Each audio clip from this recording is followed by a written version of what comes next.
Bonsoir mesdames et messieurs, c'est le moment de parler sport sur Canal Algérie avec le 22e numéro de 52 minutes chrono. Aujourd'hui on parlera du tournoi ITF Junior à Ben Aknoun, bien évidemment on parle de tennis.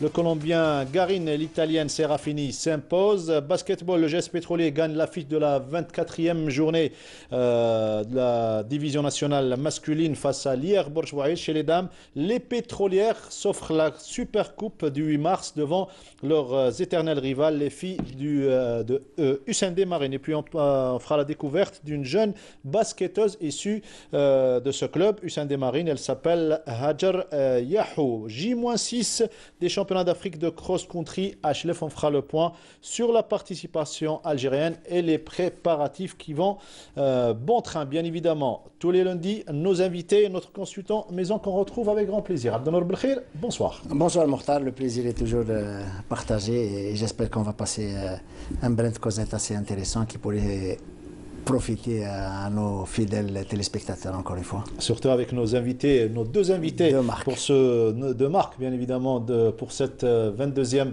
émission 52 minutes chrono. Nous avons le plaisir de recevoir Ali Slimani, l'actuel président de la Fédération algérienne de basketball. Bonsoir Ali. Merci Mokhtar pour cette invitation et bonsoir à tous. Et quand il y a un Ali, il y a un deuxième Ali, Saïd Issieff, le médaillé d'argent des Jeux de Sydney. C'est un réel plaisir de vous avoir parmi nous, une icône, on va dire, du sport algérien. Ali, bonsoir. Salam alaikum, merci pour l'invitation Mokhtar. Et c'est un honneur que vous soyez parmi nous. Vous êtes entraîneur national adjoint de cross-country avec Ami Mohamed Salem, ainsi que Sakhri Azdin. Et c'est le plaisir également de retrouver Abdelnour Belkhir. Hein? Abdelnour. Oui, je suis pratiquement ravi d'avoir en face de moi le jeune Ali, qui a été un des plus beaux fleurons de l'athlétisme algérien, même fleuron de l'athlétisme mondial.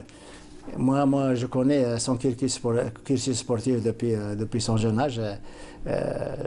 Il a pratiquement pu démarrer sa carrière très jeune et on ne pouvait que lui prédire un avenir de premier choix. C'est ce qui s'est concrétisé par la suite. Il s'est révélé déjà à 12-13 ans dans le domaine du cross scolaire. Et à partir de là, il a progressé à pas de géant. Il vient d'une ville qui a beaucoup donné au sport. Il est né en 78 à Hamabouziane, à Constantine. Et il a déposé son baluchon. Il est venu à Alger en 93 où il a opté pour le MCA. Il était junior. Et il est entré de plein pied dans la performance mondiale en 98. Il a été champion d'Afrique aux 5000 mètres. Et médaille de bronze, je crois, aux 1500 mètres. Et en 2000, il a eu le privilège d'honorer au plus haut niveau l'athlétisme national en décrochant de brillantes manières et d'une manière époustouflante le 5000 mètres. Lui qui a commencé surtout par le 1500 mètres. Et il a gagné cette médaille d'argent qui a fait énormément plaisir aux Algériens. En 2001, au Jeux d'Edmonton, championnat du monde d'Edmonton, il récidive en gagnant la médaille d'argent. Oui. Et malheureusement, il a subi un contrôle quelques jours après qui s'est avéré positif, du moins pour la Fédération internationale. Lui, il a plaidé non coupable, il a fait un recours pour régler définitivement cette scabreuse affaire de doping. Mais le résultat est resté tel et lui, il a dû faire l'impasse pendant 2 saisons. Il a repris du service parce que c'est un battant, il a repris du service. Malheureusement, il n'a pas été à la hauteur, l'activité n'a pas été à la hauteur. On gardera surtout le meilleur, bon surtout ces deux belles médailles d'argent au championnat du monde. C'est dans les bons souvenirs olympiques. Voilà, Abdelnour Belkhir qui est un petit peu le journaliste. On va revenir sur le cross-country puisque vous êtes entraîneur national adjoint, Saïd Issieff. Tout d'abord, notre invité concernant le basketball, Monsieur Ali Slimani, à la tête de la fédération. C'est votre 2e année à la tête de la fédération. Vous avez succédé à Rabah Abou Arifi. Déjà un petit bilan depuis que vous êtes à la tête, depuis votre retour, puisque vous étiez déjà président en 97. Que vous dire, le bilan, on l'a fait avant-hier, on a fait l'Assemblée Générale Ordinaire, qui a été approuvée à l'unanimité. Je suis content. Content parce que on a quand même travaillé et c'est l'Assemblée Générale qui n'a fait que confirmer les efforts qu'on a fournis parce qu'on est arrivé en plein milieu de saison. Oui. Il fallait terminer la saison.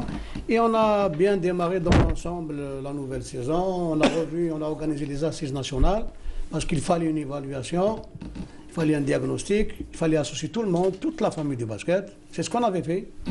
Et à partir de là, on a arrêté les grandes lignes de notre action pour l'année en cours, qui jusqu'à maintenant se déroule le plus normalement du monde. Le mandat olympique Ntana, il est consacré beaucoup plus en priorité à la formation. On a un grand déficit, soit en entraîneur, soit en arbitre, et on doit faire le maximum pour relancer cette formation qui ne pourra qu'être utile pour les années à venir et l'encadrement de notre jeunesse. Elle paraît difficile la tâche ou bien très difficile puisque... Très difficile, non, difficile oui, parce que j'en parlais tout à l'heure. Vous attendiez aux difficultés? Non, c'est une question de moyens, c'est tout, parce que s'il y a des moyens, le moral de toute cette jeunesse ne sera que meilleur, et malheureusement ce n'est pas le cas. En dehors du football, les autres sports sont considérés comme des sports mineurs. On parlera tout à l'heure de ça. On parlera tout à l'heure de ça. Ali Saïd ICF, les préparatifs vont bon train pour ce championnat d'Afrique. Ça sera le 17, donc samedi prochain. Oui, on a commencé, on a rassemblé les athlètes concernés. On a commencé les préparatifs au mois d'octobre dernier. On a fait 3 stages de 25 jours. Plus le stage après les championnats d'Algérie. Donc, en gros, on est prêt. On a sélectionné les athlètes qui vont... Donc, on a arrêté la liste des athlètes qui vont courir. Donc voilà. Donc, on est à une semaine. Donc, ça va être le 17. J'espère que voilà, on va être à la hauteur. Très bien, on va, Inch'Allah, être à la hauteur sur le très beau parcours de Mouafria. On va revenir en image sur le reportage également que nous a préparé notre ami Nordine Saad de la chaîne Kabyle. Mais avant cela, le plus important de l'actualité ce week-end, c'était le tennis avec le tournoi ITF Ben Aknoun, 3e tournoi de suite après ceux de Besh Jarrah et de Hydra. Cette fois-ci, le tournoi il est domicile donc à Ben Aknoun avec la victoire du Colombien Garin et de l'Italienne Serafine en individuel, sujet préparé par Wassila Bati. Après l'étape de Hydra, c'est au Tennis Club de Ben Aknoun les Palmiers d'abriter la seconde étape en présence de 76 joueurs de 17 pays. L'Algérie a été représentée par 19 joueurs, dont 9 ont disputé les qualifs. Alors, on a vu de jeunes talents algériens, à l'image de Ansar, Raja et Rahim pour les garçons et Bouchra Mibarki pour les filles, qui ont montré des points positifs et un réel potentiel, Inch'Allah, pour l'avenir. L'Algérie est devenue une station incontournable pour les jeunes joueurs pour récolter le maximum de points ATP et se préparer pour les prochaines échéances. Ouais, c'est la première fois qu'on se déplace, enfin du moins moi avec mes joueurs ici en Algérie. Nous, ce qu'on est venu chercher, c'est de pouvoir faire des tournois dehors, dans un climat qui est plutôt sec, agréable pour nous. Ce qui n'est pas forcément le cas actuellement en France, il fait assez froid, on joue en salle. Donc là, c'était vraiment l'idéal de venir sur terre battue et pour pouvoir jouer dehors. Donc ça, c'est vraiment intéressant pour nous. Et puis aussi, c'est de pouvoir se confronter à d'autres nations, venir ici en Algérie pour voir aussi le niveau. Il y a des Espagnols, il y a un Américain du Sud, donc le niveau est vraiment intéressant. Voilà, pour nous, c'est une super expérience et on reviendra, c'est sûr. I like Algeria. La finale d'âme était 100% italienne. Asia Serafini, classée 904e ATP, a dominé sa compatriote, Eleonora Abessi, 724 mondiale, sur le score de 2-7-0, 7-5, 6-2. Now this final I play with like a sister. Yeah. We live together, we sleep together, we train all days together. You travel together? Yes, always. And then it was very, very difficult. Le finaliste du tournoi de Hydra de la semaine dernière, le Colombien Samuel Guarini, 773e ATP s'est imposé face au Français Giovanni Mepti sur le score de 6-2, 6-4. I think, like I said last week, it's a beautiful country. I love the people; they're amazing. Maybe this week the level was not as good as last week. Maybe last week was better. But today the final was a tough match. I know Giovanni since 2 years ago. He's a really good friend. I think today I played the best match in Algeria I have played these 2 weeks, and that's what I want. C'était un retour sur cette compétition. Tournoi ITF de Ben Aknoun Ad Nour Belkhir. Déjà 3 compétitions de suite après Bach Jarrah et Haïdra. C'est bien de voir du beau monde et surtout la participation étrangère. Oui, c'est une participation assez importante. Donc c'est un acquis de première grandeur pour la fédération et pour le tennis algérien. L'organisation a encore été une fois de plus pour les trois compétitions.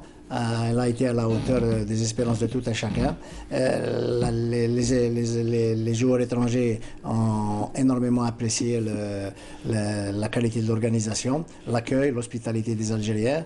Et je pense que c'est ce genre d'événement qui a mis en mouvement les forces vives du tennis algérien, qui permettrait au tennis algérien de pratiquement se mettre sur orbite et puis enfanter peut-être à l'avenir des promesses réjouissantes. Voilà, et concernant nos 2 meilleurs Algériens, Youssef Rehan et Linda Ben Qaddour, eh bien, ils sont à Casablanca pour prendre part au championnat d'Afrique qui débute donc aujourd'hui le 12 jusqu'au 17 mars. Ils connaissent leur adversaire. Ils débuteront ce mardi. Youssef Rehan sera opposé au Camerounais Paul Brunel, alors que Linda Ben Qaddour sera opposée à Inès Bachir Bouhali, la Marocaine, au premier tour. On revient au basket. Monsieur le Slimani, donc l'important surtout de notre émission aujourd'hui, c'est d'axer sur cette tournée nationale, puisque vous avez visité pas mal de wilaya. Déjà, quel constat vous faites de cette tournée? Moi, j'ai terminé ma tournée mercredi passé. Le constat, il y a un déséquilibre d'une wilaya à une autre. Mais j'étais un peu surpris par certaines régions où c'est une situation pour moi grave. En plus du manque de moyens financiers, il y a l'inexistence d'infrastructures sportives. Une de mes premières déceptions, c'était la wilaya de Skikda. Wilaya très riche. L'une des wilayas les plus riches. Les plus riches d'Algérie. Je vous assure, monsieur, je vous conseille d'y aller faire un tour là-bas, pour voir dans quelles conditions évolue le hand et le basket. Là, vous pointez du doigt le désintérêt ou bien le manque de... Non, ce n'est pas le désintérêt. Il n'y a pas d'infrastructure. Il n'y a même pas un terrain mathéco réglementaire. Un terrain mathéco. Qu'est-ce que c'est un terrain mathéco? Alors qu'il y avait une grande équipe de Skikda. Et Skikda a une grande équipe de handball et aussi une bonne équipe de basket. Ils évoluent dans une salle. Je n'ai pas à faire des commentaires. Wilaya où il y a un retard monstre dans l'investissement concernant les infrastructures sportives. Je parle du chef-lieu, parce que je n'ai pas eu l'occasion de voir les autres villes. Apparemment, il y a quelques communes où ils ont réalisé des salles de proximité, mais je parle du chef-lieu. C'est une situation très grave pour moi. J'ai vu dans quelles conditions s'entraînent les jeunes, les petites catégories. C'était pas des terrains. On a essayé de sensibiliser les autorités. Il y a un semblant de prise de conscience et espérons qu'ils sont à l'écoute pour faire le maximum et réaliser ces infrastructures pour cette jeunesse. Parce que cette jeunesse a besoin d'un minimum. Les autres villes? Ailleurs, j'ai trouvé des infrastructures, j'ai trouvé nos jeunes qui s'entraînent avec un minimum de moyens, mais dans l'ensemble, c'est leurs dispositions qui sont là. Ils ne veulent pas que le basket meure dans leur région. Avec un minimum de travail, ils continuent à travailler, mais dans des conditions, je dirais, graves. Je lis à chaque fois le foot avec les autres sports. La Ghalb, c'est plus fort que moi. Ça, c'est la réalité. Et ça, je l'ai vu sur le terrain dans les différentes wilayas où j'ai été. On donne plus d'intérêt, d'après vous, au football? Bon, le football, je critique pas le football. C'est nous ce qu'on souhaite. Et d'ailleurs, on l'avait dit la dernière fois en réunion avec les fédérations, avec M. le ministre, on l'a sollicité pour organiser soit un séminaire ou une journée d'études sur le financement du sport. Parce que là, il y a un grand écart. Il y a un grand écart. Les autres disciplines, qu'est-ce qu'ils font en fin de compte? Ils ne demandent pas de l'argent pour payer des joueurs. On demande un minimum d'argent pour prendre en charge une partie de cette jeunesse, pour sauver une partie de cette jeunesse d'un environnement difficile.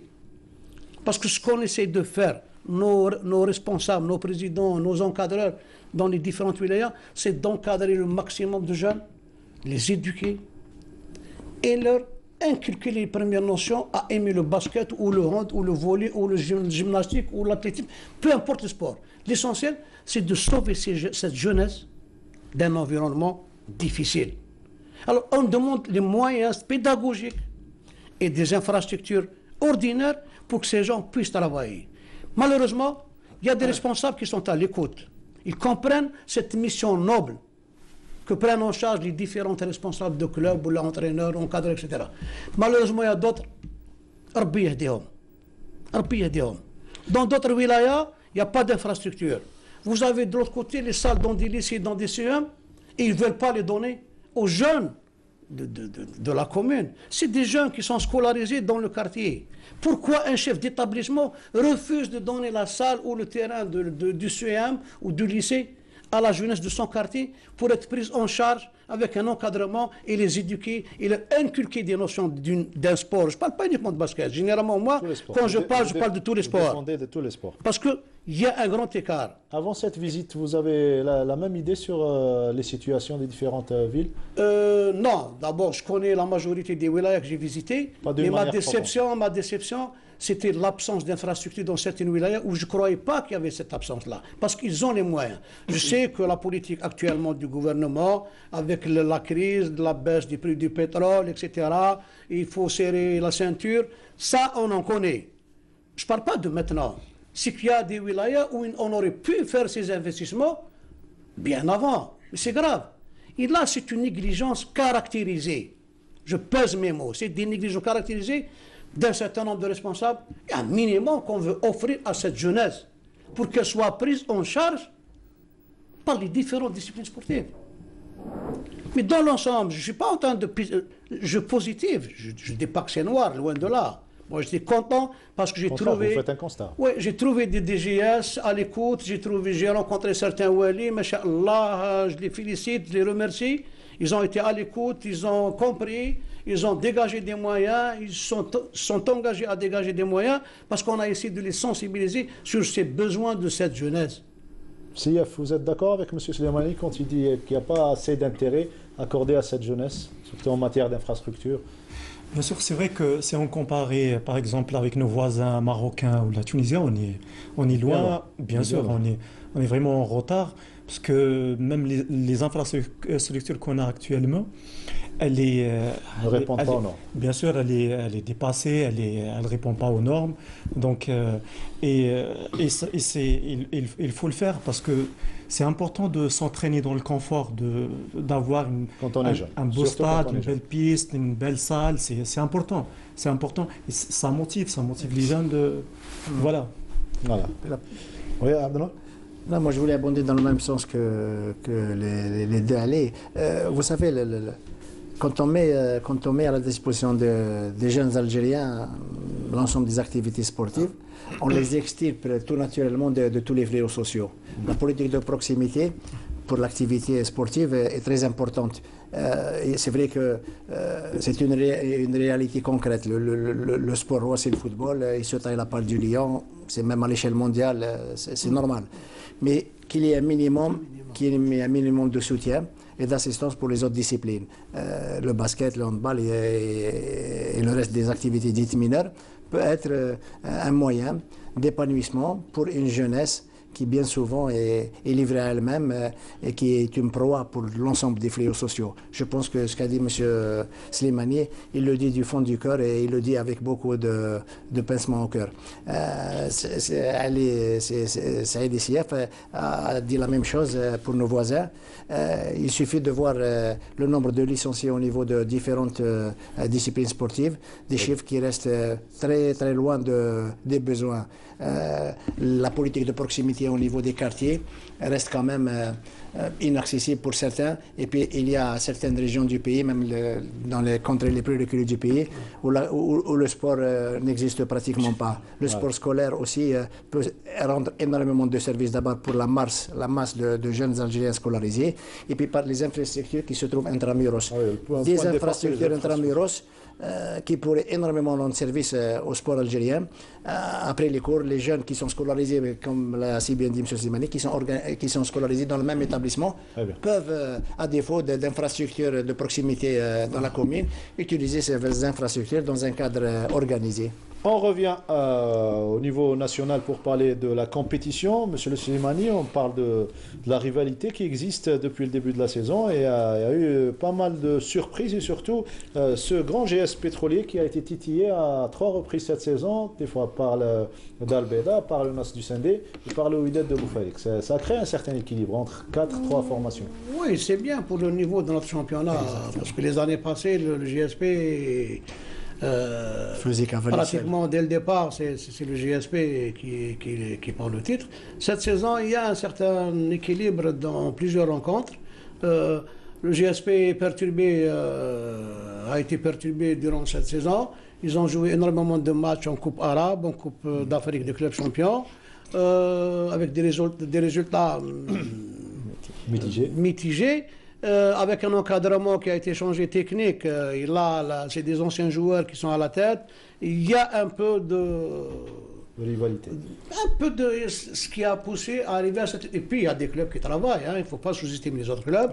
Il y a des équipes qui travaillent, et la preuve, toutes les rencontres pratiquement sont équilibrées. On a des rencontres à prolongation, 1 fois, 2 fois, en voyant les résultats des journées passées. Il y a, malgré le manque flagrant de moyens, je vous le dis, je reviens toujours aux moyens. Parce que si on avait exigé les frais d'engagement pour toutes les équipes, si l'on ne joue pas comme l'a fait le hand et le volley, il n'y aurait pas eu de championnat. Eh ben, le championnat de basket, à ce jour, n'aurait pas encore démarré.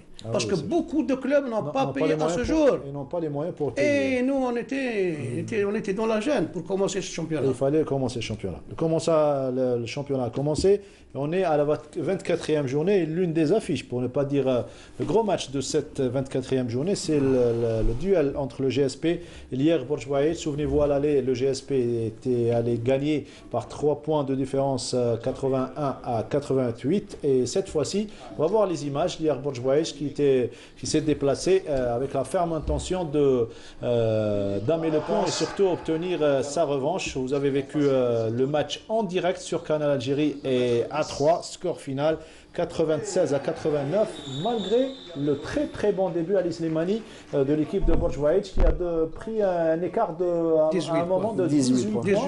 Et le GSP, grâce à sa richesse du banc, a réussi à revenir à la hauteur de Bourg-Waïd pour gagner dans 96 à 89. C'était le score de cette rencontre et une autre victoire qui propulse donc le GSP et qui le maintient surtout au 2e rang derrière le CRB d'Al Beda à 1 point de différence. Les autres résultats donc de cette 24e journée, l'OS Bourg-Waïd a surpris le Wydad de Boufarik 66 points à 59. Le CRB d'Al Beda a gagné sans grande difficulté face au PS Al Alma 80 à 67. Le Nas du Sindé, Léon Bestawali, match reporté. L'OMS Meliana a battu Guet Constantine 91 à 71. Le RC Constantine, bonne nouvelle pour Ali Saïdi Sief, sa ville natale, donc face à Ouergla, victoire 91 à 71, ou plutôt 87 à 66.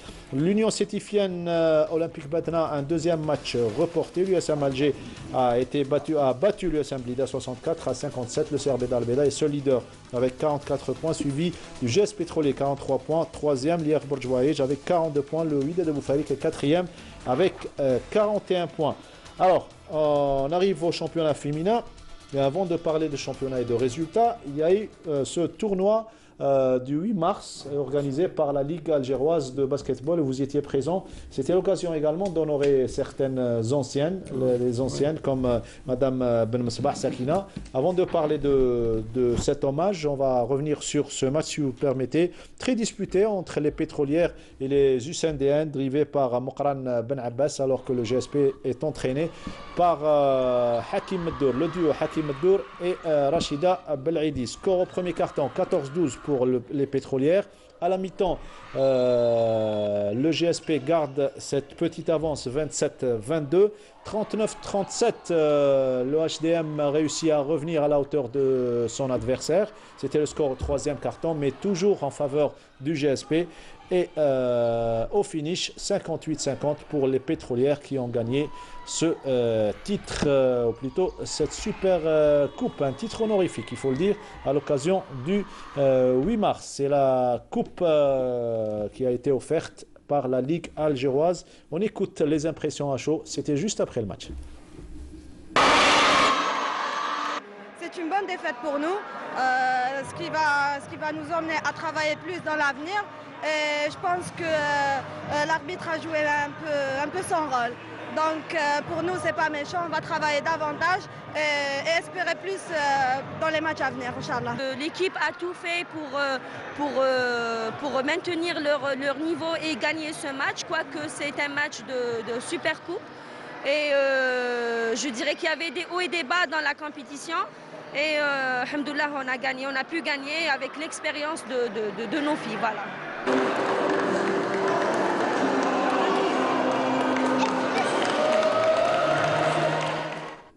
Voilà, beau trophée, bravo pour le GSP. Quoique Rachida Belaidi nous disait qu'elle ne s'attendait pas à un match disputé face au HDM, elle s'attendait à un match amical peut-être à l'occasion du 8 mars. Écoutez, les retrouvailles entre les deux équipes, ça a été tout à la même chose, soit un match d'entraînement ou un match amical ou le championnat. Il y a toujours cette envie de gagner, cette rivalité, et ça ne date pas d'aujourd'hui. C'est bien pour l'avenir, Inch'Allah, pour le basket féminin, parce qu'on est très en retard. On est un petit peu en retard par rapport... Très en retard. Et on n'a qu'à voir les scores fleuves. On a relancé nos différentes sélections durant les vacances de printemps, où il va y avoir les différentes sélections de wilaya et de régions, pour choisir les meilleurs joueurs et joueuses dans les différentes catégories et de faire un travail de suivi avec eux de manière régulière pendant l'année en cours. Très bien. La Ligue qui organise cette rencontre entre le GSP et le HDM, mais également n'a pas oublié à honorer les anciennes qui ont fait honneur au basketball algérien. Vous étiez présents, vous avez offert des présents à ces dames du basketball algérien. Il y avait Sakina Ben Mesbah, plus de 60 ans au service du basket, elle et son époux également. Aït Ali Slimane Houria, il ne faut pas oublier.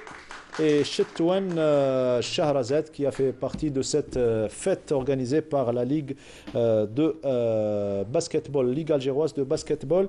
On écoute successivement donc Sakina Ben Mesbah, Aït Ali Slimane Houria et Chetouane Shahrazad, ainsi que le président de la Ligue algéroise de basketball. C'est vraiment avec beaucoup d'émotion que j'ai reçu cette invitation. J'ai passé toute ma vie sur les terrains, de 1956 à nos jours. Ça fait un bail.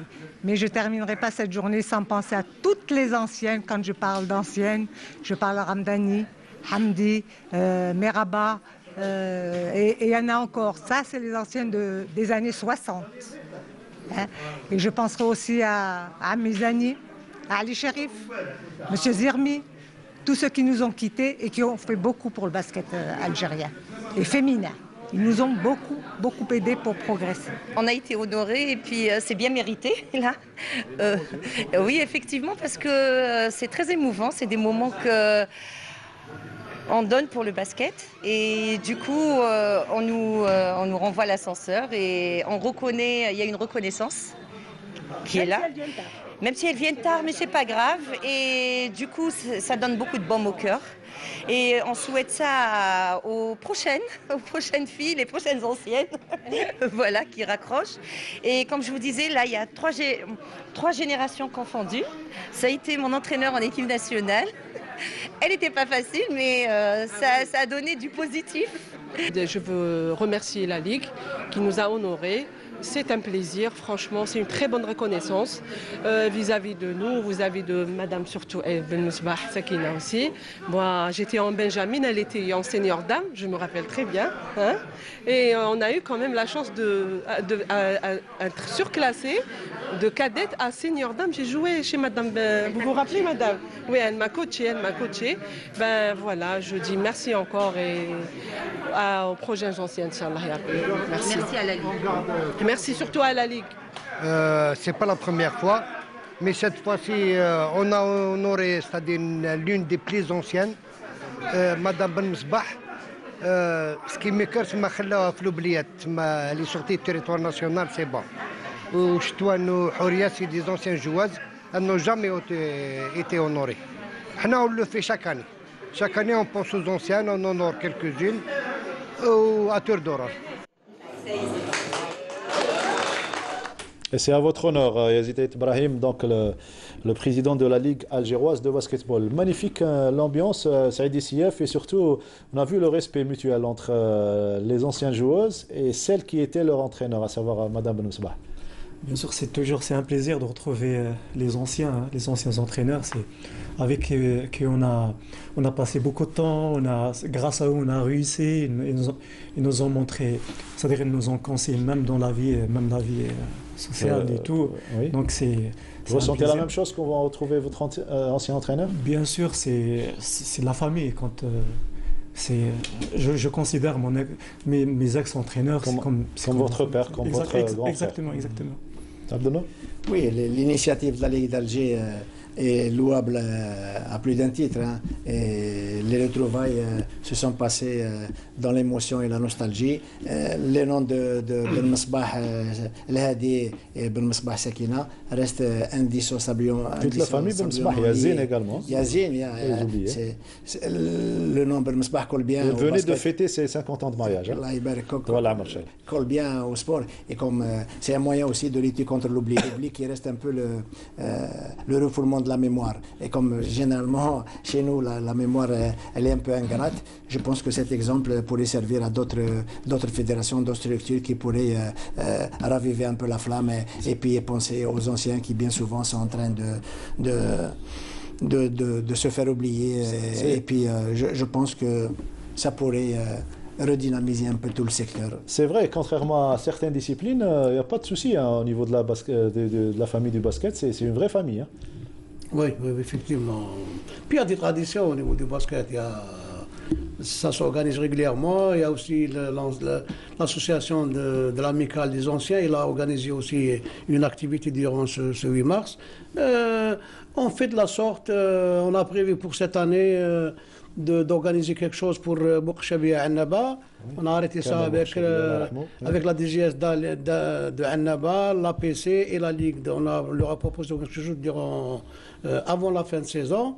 On va organiser aussi un jubilé pour notre ancien joueur de Mascara qui va se faire aussi. On a M. Loueli de Mascara s'est engagé à prendre en charge aussi avec le DGS. On essaie de rassembler quand il faut les anciens et les honorer et leur en parler, et surtout pour que cette jeunesse montante voit ces anciens, qu'est-ce qu'ils ont donné pour le basket. Tout à l'heure, vous avez parlé des clubs formateurs qu'il faut encourager. Il y a des clubs qui sont en train de former. Vous étiez présent à Hydra avant le match des seniors dames. Il y avait une belle petite partie, un match d'ouverture entre les jeunes, deux équipes, deux écoles. Il y avait cette charmante équipe du HDM. Et au sein de cette équipe, il y a une joueuse que je vous propose de découvrir. C'est le portrait de ce 22e numéro. Fidèle à sa vocation de club formateur, le HDM Hussein Desmarines continue à former ses jeunes talents et à chaque sortie, nous avons le plaisir de découvrir sur le terrain le fruit de son travail. Jeudi passé, à l'occasion du 8 mars, une jeune poupée de 12 ans, pétrie de qualité, a attiré notre attention.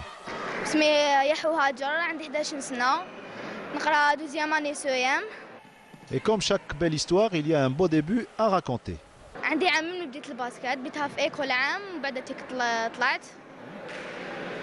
طلعت بنجامين هذا دوزيام اني قدش ملي كنت صغيره باسكت كنت نشوفهم كي يكون يجيبني بابا للصاد كنت نشوف كانوا يلعبوا قلت هو كان يدير الباسكت كان صغير.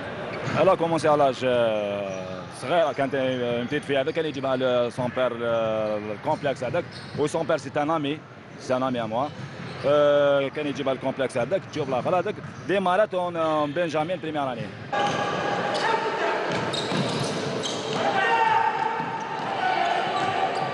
شفناك قبيله تدريبلي وكذا تعرفي بيان تدريب. عاد شيخ سليمان هو اللي علمني نلعب كاع هكا. كل ما كنت نعرف بزاف كنت عاد انا لي شونجمون دريبل وكاع ولينا نعرف. انا معاها انا والشيخ سليمان الاخر هذاك نسينا نوريو لها لاباز تاع الكره السله هذه كيفاش هذيك باش البروغريس ان شاء الله. La petite Hajar veut réussir une belle carrière et ressembler à مصفية سعيد أنا.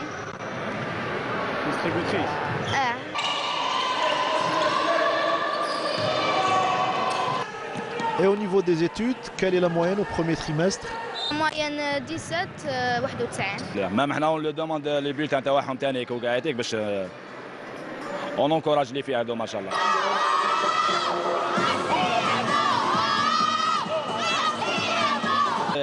تحب باسكت تموت على الباسكت. مام المدرب تاعها كي يقول لها خلاص لونطينمون هذاك تريح تما ذهب المدرب تاعها لازم تريح تكمل تحل بيطوندين مع اليمين تاعك. Hajar se sent bien dans son club, il n'y a aucune raison de changer d'air. قول لهم ان شاء الله نكمل معاكم حتى خلاص المشوار تاع سبور.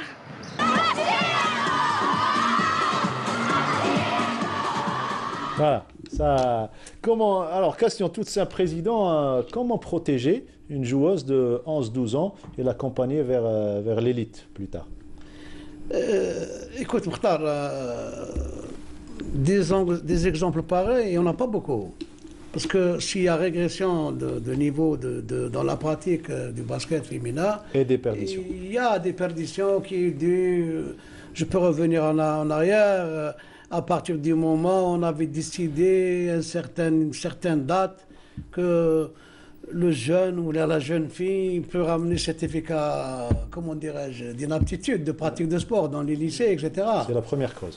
Et ça, c'était la cause qui a fait beaucoup de dégâts. On le fait en ce moment même. Et ça continue depuis les années 90, je me rappelle la période exactement. On a autorisé, bon, vous ne faites pas le sport, on va ramener juste un certificat. Et là, c'est grave. Il y a cette déperdition, bien sûr la décennie noire, etc. Nos clubs formateurs ont disparu. Mais heureusement, actuellement, on a quelques clubs qui commencent à faire du bon travail. Oui. Il y a HDM, il y a JFK, il y a des équipes à bord. Il y a quelques clubs, l'OCA, il y a des clubs, l'USMA, même GSP. Ils ont commencé à faire du travail de formation. Forme également. Oui, parce que le problème chez nous, le basket féminin, c'est qu'il n'y a pas de formation en bas.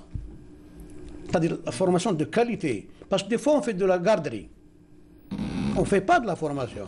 Des fois, on ne donne pas le meilleur entraîneur à ces jeunes. Pour les jeunes. Dans certains lieux, le gardien du stade, c'est lui qui entraîne les jeunes des fois. On est derrière les clubs. Derrière cette tournée, il y a eu tout un travail de sensibilisation de nos responsables de clubs, de reprendre cette formation de qualité à la base. Et il y a eu énormément de mise sur pied d'écoles de basket dans les différentes wilayas avec l'apport des DGS pour une relance sur des bases solides.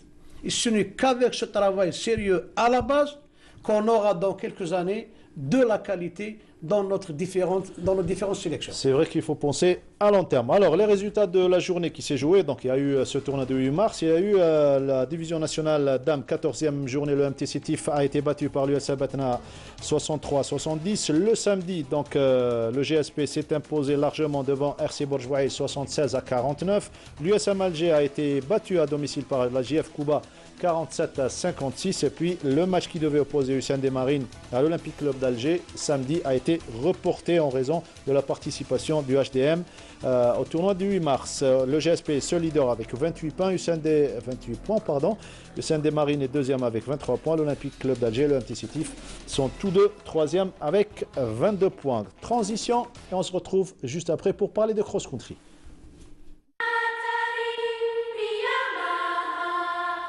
Puoi avere le braccia di Ercole e gambe veloci come il vento.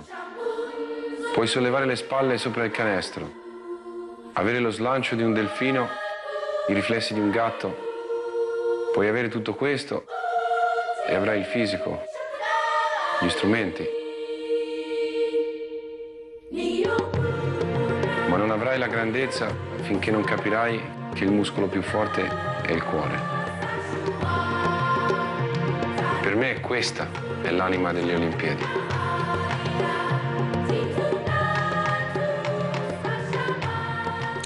Et tous ces moments, ces belles sensations, notre invité Ali Saïd Sief, médaillé d'argent aux Jeux Olympiques de 2000 à Sydney, la meilleure participation d'ailleurs algérienne à l'époque jusqu'à maintenant, les a ressentis, les a vécus, n'est-ce pas Sief? Oui, c'est vrai que... C'est des moments forts. Oui, c'est des moments, surtout quand on gagne une médaille, quand on est favori, tout ça, c'est... Quand on représente dignement l'Algérie. Bien sûr, c'est quelque chose, c'est quelque chose. C'est pas...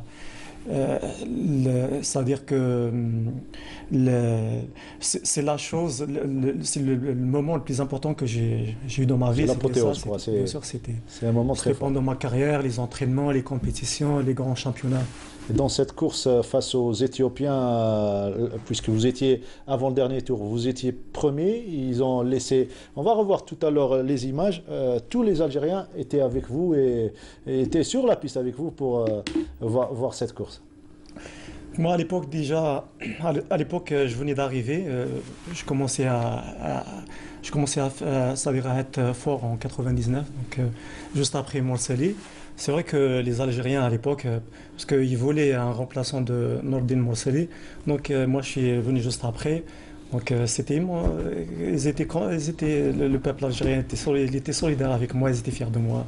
Et ceux qui se rappellent de cette époque, on va les faire revivre ce très joli moment vers la fin de l'émission. Actuellement, vous êtes entraîneur, vous avez changé un petit peu, on va dire, de métier, vous êtes resté dans l'athlétisme et vous êtes entraîneur national adjoint de cross-country. Là, vous préparez ce championnat d'Afrique de cross-country qui va avoir, donc c'est pratiquement le championnat du monde. Le championnat d'Afrique de cross-country, puisqu'il y a les Kenyans, les Éthiopiens, il y a même 6 nouvelles nations qui ont confirmé leur engagement donc, pour ce championnat d'Afrique.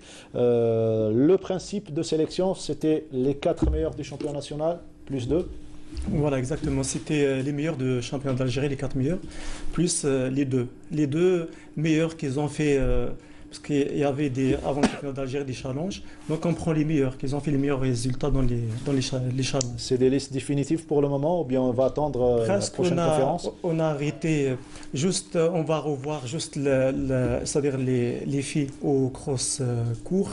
Oui. Donc on va, normalement demain on va arrêter la liste. Vous allez être en commun accord avec les 2 entraîneurs nationaux. Au préalable, mais avant cela, début de saison, il y a eu 3 grands stages. Vous avez regroupé constamment les athlètes.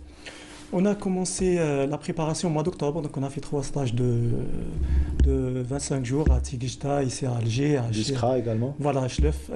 Biskra, non. Biskra, nous, on n'a pas fait Biskra, c'est les pompiers, l'équipe nationale. Très bien. Donc, alhamdoulilah, la fédération a mis les moyens. Le président de la direction technique, oui. Donc ils sont tous derrière nous. Donc la préparation vraiment s'est passée très très bien. Donc actuellement on n'a pas de problème, c'est-à-dire de blessures ou de santé. Donc voilà. Juste on regrette l'absence de Yahi et Betish. Et Kenza, normalement Kenza Dahmani va courir, on n'est pas sûr encore. Selon sa blessure au tendon d'Achille. Sinon, de l'ensemble, les meilleurs, ils sont tous là. Donc très bien. Voilà. Si vous permettez, on va suivre ce reportage réalisé par notre ami Nordin Saad sur la préparation et surtout les préparatifs de la Fédération algérienne et la Ligue de Chlef et la Direction de la jeunesse et des sports également au niveau de la wilaya de Chlef. Tout cela dans ce reportage signé Nordin Saad. C'est la dernière ligne droite de l'élite nationale de cross-country avant le grand rendez-vous continental prévu ce samedi à Chlef. Après les stages de Zeralda et Tigijda, et après avoir participé au championnat national disputé fin février, nos athlètes sont en regroupement au Centre national de préparation des équipes sportives dans la wilaya de Chlef. Toutes les conditions idéales pour une bonne préparation sont réunies et l'ambiance au sein de nos différentes équipes nationales est familiale. نشكر المنظمين اللي داروا لنا ستاج واللي داروا لنا تربص هنا في شلف وكما عندكم عندنا الشامبيونات دافريك اللي انا تقوم في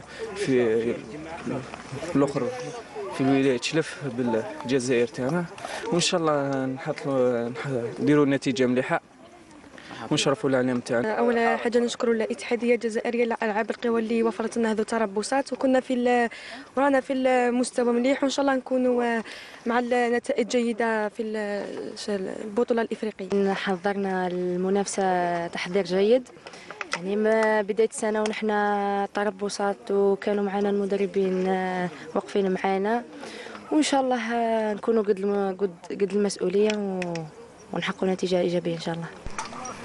Rendez-vous incontournable, ces championnats d'Afrique verront la participation des meilleurs athlètes africains dans plusieurs champions du monde de cette discipline. Quels sont alors les objectifs des athlètes algériens? On a eu tous les moyens, donc la balle est dans notre camp, nous entraîneurs, mais n'oublions pas que le niveau est très très haut. En champion 2017, sur les 8 premières nations en senior, il y avait 8 Africains. En junior, c'est kiff-kiff. Le niveau est très haut. En dame, c'est kiff-kiff. Parce que quand il y a l'Érythrée, le Kenya, l'Ouganda et l'Éthiopie, donc ça veut dire que c'est un championnat mondial. Donc tous nos athlètes là, ils sont courageux, ils vont faire tout ce qu'ils peuvent pour honorer ce drapeau, le drapeau algérien. نديروا مجهود بنكونوا في المستوى، بنكونوا مع الثلاثه الاوائل ان شاء الله في البطوله الافريقيه. Quant au côté organisationnel de l'événement, les préparatifs vont bon train et tout est fin prêt pour le jour J. Nous sommes passés maintenant à la vitesse supérieure dans l'organisation de ce grand événement africain. Maintenant, il reste quelques retouches, les dernières retouches. Tout sera, Inch'Allah, fin prêt le jour J. Surtout avec, ça sera une manifestation de haute qualité, avec la confirmation de 22 pays dans l'Algérie. Et surtout avec la participation des grands stars africains comme l'Éthiopie, l'Ouganda, l'Érythrée, le Kenya, etc. Donc les grands champions seront présents ici à Chlef. Le terrain est gazonné à 100%, donc ça sera un parcours de niveau international. Bon vent à nos athlètes, desquels nous espérons les meilleurs résultats possibles.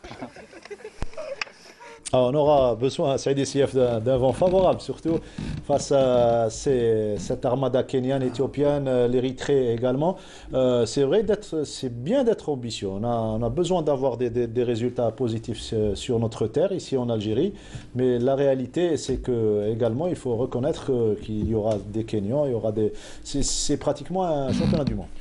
Non, le cross-country, c'est une spécialité africaine. Ils sont très très forts parce qu'ils s'entraînent en groupe, ils ont la force de s'entraîner, voilà, plus l'altitude, tout ça.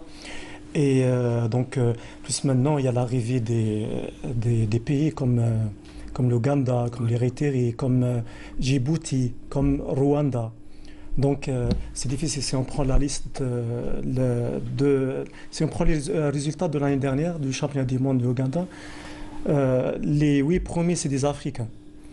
Et donc ça va être difficile. Nous en Algérie, on n'a jamais été une grande nation de cross, parce qu'on n'a pas des athlètes qui font 2h07, 2h06 au marathon. On n'a pas des athlètes qui font moins de 27-30 sur 10 000, donc c'est difficile. C'est un autre niveau. Les Africains, c'est un autre niveau par rapport à nous. Nous, le meilleur résultat qu'on a eu au cross, c'était Bonheur. Il a fait 8e, c'était en 1985. C'était le meilleur résultat. Depuis, personne n'a fait mieux. Et là, on va tenter, ici chez nous, de faire un bon résultat, notamment chez les juniors avec Oussama Charat.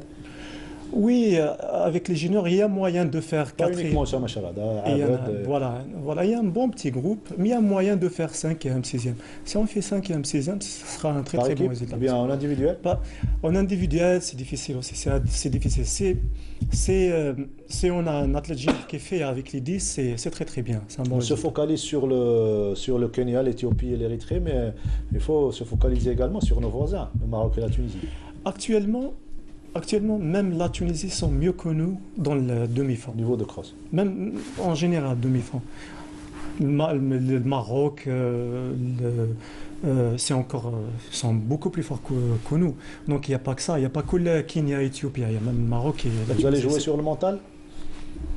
Ah, ils sont... De toute façon, nous, on est avec eux tous les jours. La majorité, ils ont déjà fait des championnats du monde, tout ça, des championnats d'Afrique, qui sont conscients de la tâche qui les attend normalement. Inch'Allah. On va les suivre et il y aura un direct. Ça sera en direct samedi sur la chaîne nationale terrestre et Canal Algérie. Handball avec le déroulement de la voilà, j'y arrive, de la 9e journée du championnat Excellence messieurs. Et il y avait un beau match à Alger, à la salle d'Elbiar, un derby algérois entre le Handball Club d'Elbiar et le GS Pétrolier. Hakim Kshrout s'est déplacé pour revenir avec ce reportage et revenir avec la victoire des pétroliers. La 9e journée du championnat division Excellence de handball a été marquée par la victoire des leaders de la poule A et B, le groupement sportif des pétroliers et la GSE Skikda.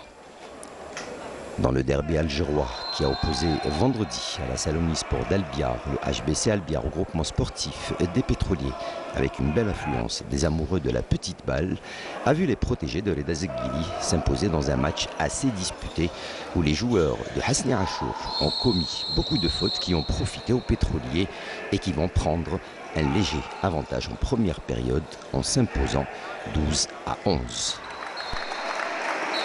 Au retour des vestiaires, les quelques réglages que va opérer le coach de l'HBC Albiar ne vont pas suffire pour recoller au score qui va être maintenu par le groupement sportif des pétroliers et un avantage qui va aller en s'accentuant tout d'abord 23-16,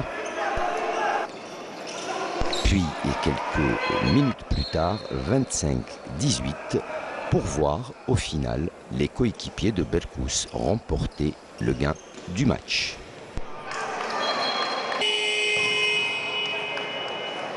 Pour l'entraîneur du HBC Albiar, Hasni Achour, son équipe a manqué peut-être un peu de maturité. Aujourd'hui, c'est vrai, on a perdu contre la meilleure équipe d'Algérie, je pense. Hein. C'est vrai, on a fait la première mi-temps respectueuse, mais deuxième mi-temps, on a failli beaucoup plus en défense. On n'a pas su concentrer sur les phases de défense, mais ça reste une performance pour nous parce que nous, l'objectif principal, c'est de gagner les équipes de notre niveau. C'est pas le GSP. GSP, je pense, c'est la meilleure équipe d'Algérie. Elle a des joueurs expérimentés. Donc, on peut pas.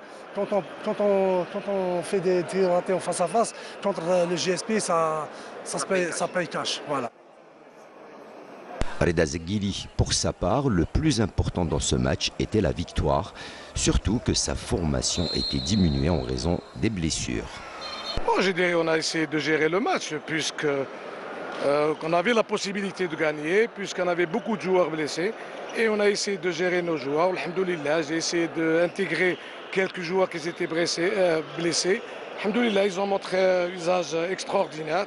Il y avait une discipline de jeu. Et là, je tiens à féliciter l'équipe d'Albiar et le fair play qui a été sur le terrain. Score final 28-20 pour le groupement sportif des pétroliers qui garde la tête du classement de la poule A avec 16 points. Les autres résultats, Chelroum El Eid a été battu par Berqi 25-29. Mbetadjnat, défaite à domicile devant le SR Intouta 24-26. Le SR Zeu qui s'impose largement devant l'Olympique Alouette 31-24. Le classement, donc le GSP est premier avec 16 points. Intouta est seconde avec 4 points. Et Berqi troisième avec le même nombre de points, 14. Dans la poule B, le MC Saïda s'est incliné à domicile devant la JSE Skikda 24-25. Le Moulia d'Oran a été battu par le CR Borjbouaïch 23-28. Lycée Ouargla a été battu également à domicile par le CRB Mila 19-25. Et puis Ngaous qui s'impose devant Al-Harouch 31-24. La GSE Skikda est seul leader avec 16 points. Borjbouaïch deuxième avec 15 points. Lycée Ouargla troisième avec 11 points. On revient au basket et notre invité Ali Slimani, un dossier qui a fait couler beaucoup d'encre cette saison, c'est l'arrivée ou plutôt l'incorporation des joueurs étrangers, notamment les joueurs africains et joueuses africaines. Vous avez limité le nombre de présences sur le parquet. Alors, un joueur sur le banc. C'est bien ça. Oui. C'était la loi de départ. Oui. Ça a été un choix. Pendant les assises, on a discuté de ça. au niveau de l'atelier des entraîneurs, on a parlé de ça. Il y avait un choix à faire parce que on ne ramenait que des joueurs de grande taille. Ce qui veut dire on se voit avec que des Africains sur le terrain parce qu'ils ont de grande taille. Et nos jeunes espoirs qui ont la grande taille n'ont pas le temps voulu pour jouer, pour s'exprimer. Et là, on ne pourra jamais arriver à former nos grands. Là, soit les filles ou les garçons, la même chose. Au niveau de l'atelier, il y a eu consensus. On a décidé, après la réunion avec les clubs, il faut un seul joueur sur le terrain. Il y a des clubs qui ont dit, nous, on a des contrats avec des joueurs dans l'année en cours. Ok, vous regardez deux joueurs, ce n'est pas notre problème. L'essentiel, c'est qu'il y a un joueur sur le terrain. Pour limiter officiellement et définitivement l'année prochaine, est-ce qu'il y a un seul joueur sur le terrain? Soit on fait en garçon. En fait, on a aussi le même problème, c'est la même chose. Il y a des équipes qui ramènent deux joueuses de grande taille. Avec le niveau de notre championnat qui laisse à désirer, avec le travail de formation qui est tout juste moyen, la même chose. Même si on a quelques grandes, elles n'auront pas le temps voulu pour leur formation. Chercher uniquement le résultat pour le résultat, ce n'est pas notre politique. On a essayé de convaincre toute la famille du basket et on a fait ce choix. Un autre cas de figure, un club qui s'est attaché les services d'une joueure nigériane. Il s'agit de l'Olympique Club d'Alger. La joueuse a joué 2 matchs et on ne l'a plus jamais revue sur les terrains. Le président du club, donc Abdelmalek Bentahar, se sont lésés et a décidé un petit peu d'intervenir sur notre émission. Monsieur Bentahar, bonsoir. Bonsoir, monsieur. Oui. Monsieur Bentahar? Oui, bonsoir. Alors, voilà, on vous écoute bien. Alors, vous avez décidé d'intervenir à propos de la joueuse nigériane et surtout parler au président de la fédération. Allez-y. Oui, effectivement, ce qui était un simple dossier s'est transformé pour nous en une affaire. Alors, il s'agit d'une joueuse qui est arrivée après le 31 décembre, qui est une date butoir, mais elle est arrivée avec sa lettre de libération en main, que la fédération algérienne n'a pas pu obtenir depuis 43 jours avant, parce qu'on a déposé un dossier le 18 novembre. Oui. Pour le commun des mortels, c'est la fédération qui est défaillante ou le club qui est défaillant. Or, les deux sont victimes d'une situation particulière de cette fédération nigérienne. À savoir, c'est une fédération qui a 2 présidents, qui a 2 bureaux, qui a même 2 équipes nationales. L'avantage que nous avons eu sur ce dossier, c'est que sur intervention de l'agent de l'athlète, cet athlète est arrivé en Algérie légèrement en retard, à savoir le 3 janvier, mais sa libération en main, sa lettre de sortie en main. On s'est présenté à la fédération, on a fait les choses dans les règles de l'art, on n'a rien falsifié, on a été très transparent. L'athlète est arrivé le 3, son dossier médical confectionné le 4 et sa licence obtenue le 5. Pour notre malheur, elle n'a joué que 2 matchs depuis son arrivée en Algérie. Certaines personnes l'ont vu, apparemment ils ont eu peur de sa qualité parce que c'est pratiquement l'une des meilleures du championnat national. Elle a rajouté un plus à notre équipe. Ils ont eu accès à des informations de la fédération, à partir de la fédération, et c'est à partir de là que la commission nationale a bloqué la licence de notre fille. On est resté 1 mois et demi. L'athlète est resté sans compétition 1 mois et demi en suspension provisoire. Elle n'a pas pu obtenir son autorisation pour jouer. La CNC n'a pas voulu répondre à nos différentes demandes. Le bureau fédéral nous a reçus 15 jours après notre demande. On a fait 2 écrits, la fédération ne nous a pas répondu. Et puis, bon, cet athlète, sans nous informer, a quitté le territoire national. Qui est le perdant? On n'a eu aucune information de la fédération. On écoute le président de la fédération vous répondre. Ben, écoutez, que vous dire d'abord, il y a une commission nationale qui gère la compétition, c'est pas Slimane Ali. Les règlements sont clairs. Lui-même, c'est un ami, c'est mon frère, il est venu, on l'a reçu, on a discuté ensemble. Les délais, c'est le 31 décembre. Elle avait l'éventualité peut-être de venir d'abord être là sur le territoire algérien en attendant d'avoir sa libération, ce qui n'a pas été fait. Et donc maintenant, comment il a eu sa licence, etc., là, je ne peux pas répondre parce que les règlements sont les règlements. je comprends le désarroi de Melek. Il a ramené, il a payé de l'argent, etc. Mais pour nous, cet athlète est venu après le 31 décembre. Ce n'est pas sa faute à lui, mais ce n'est pas aussi notre faute. Et j'espère dépasser cette situation. On a aussi dans notre cas, notre affaire, c'est du net aussi. Avant de passer au net, on connaît un petit peu l'histoire. On a laissé d'ailleurs Jamel Kik intervenir. Vous êtes convaincu, M. Bentahar? Pas encore? Pas du tout. Je ne le suis pas, je ne le serai pas parce que je suis d'abord... Il y a un club dont je défends les intérêts. C'est un club qui a une grande réputation dans le recrutement des étrangers à travers pratiquement tous les continents. On ne peut pas commettre une erreur. La fédération algérienne ne veut pas prendre en considération la situation particulière du Nigeria. Et à partir de ce moment-là, on se sent lésé. Je suis lésé. Je comprends que ce n'est pas le président de fédération. Il a installé des commissions pour pouvoir travailler. Ces commissions ne veulent pas faire leur travail. Et on ne peut pas être des éternelles victimes. Donc vous pointez du doigt les commissions. Allô? Donc vous pointez du doigt, si on a bien compris, les commissions. Oh non, non, non, non. Oh non, non, non. La commission n'est qu'un simple anneau de la chaîne de la fédération. Oui. La fédération pouvait déroger à ce cas de figure. Elle pouvait prendre ses responsabilités, mais je comprends qu'il faut tenir un petit peu les choses par le milieu pour essayer d'équilibrer les uns et les autres. Mais dans ce cas de figure, je ne voulais en aucun cas que mon équipe soit une victime. Allez essuyer les larmes de mes athlètes et vous allez très très bien comprendre la situation morale dans laquelle mon équipe se trouve. Ce n'est pas normal. Merci, merci Monsieur Bentahar pour votre intervention. De toute façon, le message est passé. Le président est là. On a écouté les deux sons de cloche. Espérons que ça s'arrangera ou bien trouver une solution, Monsieur Slimani, au cas de l'Olympique Club d'Alger. Ah, j'ai rien à dire. Il n'y a rien à dire. Il n'y a rien à dire. Il y a des règlements, il y a une commission, il y a des procédures réglementaires, la commission de discipline, commission d'appel et appel bureau fédéral. J'ai rien à dire, j'ai pas de commentaire à faire. Très bien. Donc, pour nous, on a tout fait pour équilibrer les choses. On revient à notre invité Saïd Issieff pour parler de son exploit à Sydney en 2000. C'est pratiquement la fin de l'émission et surtout, on va dire la cerise sur le gâteau. On va vous remontrer les images de cette belle victoire et surtout cette belle course tactique face aux Éthiopiens. Le dernier tour commenté par notre ami Bachir Bahs.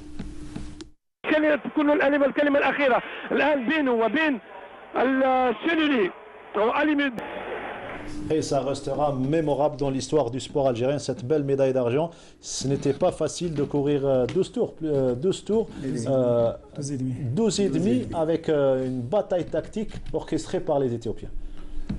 À l'époque, j'avais le niveau, hein, j'étais plus fort que nous.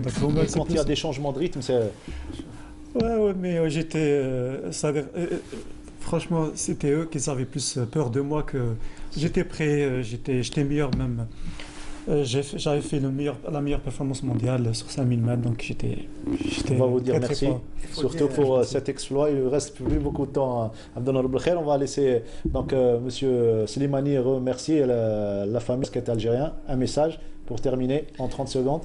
Pas moi, c'est remercier la famille du basket et je pense à partir de la tournée que j'ai fait dans les différentes wilayas, il y a une prise de confiance que tout le monde doit s'y mettre au travail. Par la même occasion, je remercie messieurs les DGS pratiquement de toutes les wilayas où il y a le basket, même messieurs les Wali. Oui, il y a une réelle volonté d'aider notre discipline à reprendre sa place convenablement. Ce n'est pas de l'argent qu'on a demandé, c'est surtout des infrastructures à la hauteur des aspirations de notre jeunesse et un minimum de moyens pédagogiques parce qu'on a axé sur la relance, plutôt pas uniquement la relance, c'est développer le basket 3 contre 3 dans les différentes wilayas où des DGS sont engagés et des Wali à nous réaliser des terrains, demi-terrains de basket avec des panneaux.